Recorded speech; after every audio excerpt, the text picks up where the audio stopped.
Welcome to Beginner's Guide for the map known as Fisherman's Bay. Fisherman's Bay has some open fields, it has some urban fighting, it has a lot of TD action. It's actually a great map for artillery. There's all sorts of things in this map. Let's get right to it. No real known areas that people talk about. Town is one of them. That's the block of buildings from around about D to G89. And then there's the middle ridge across the E line. Where are you going to go? Well, if you've got your TDs, you're going to be fighting on the 1-2 line. If you're in the northern part of the map, you're going to find yourself at B1, B2. Slight advantage, I think, over the southern team. If you're there, you've got good lines of fire and you don't need gun depression.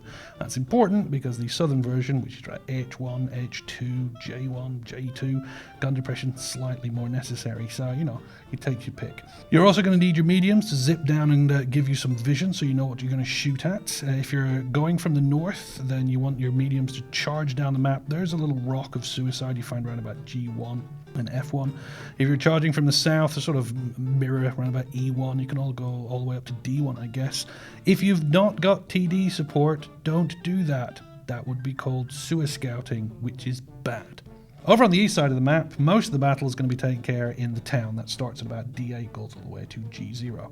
And most of the fighting is going to be a big block of buildings at E8. You can go down either side of it, and that's where you're going to find your heavies and your TDs, maybe your slower mediums.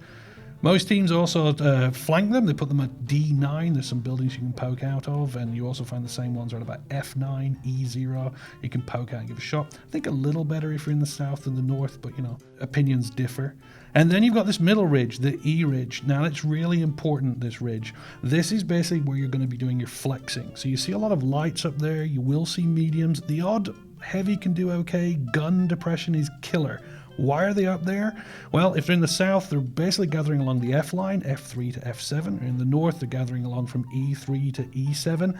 And their job is to put cross shots in. So they're helping with the city push by punishing heavies that expose themselves, or they're firing shots on the 1-2 line if you're doing well. So, recap. Heavies, big TDs, fighting in town round E8. TDs from a distance, you're at B1, B2, H1, H2. Your mediums are doing lighting it up. That middle row, E and F, moving backwards and forwards, figuring out where you're going to flex, figuring out how you're going to punish. Artillery from the north, A1, 2, 3, sometimes 7, can be at 9. And artillery from the south, J1, K2, 3, K7, and 8. Good luck, and we'll see you on Fisherman's Bay.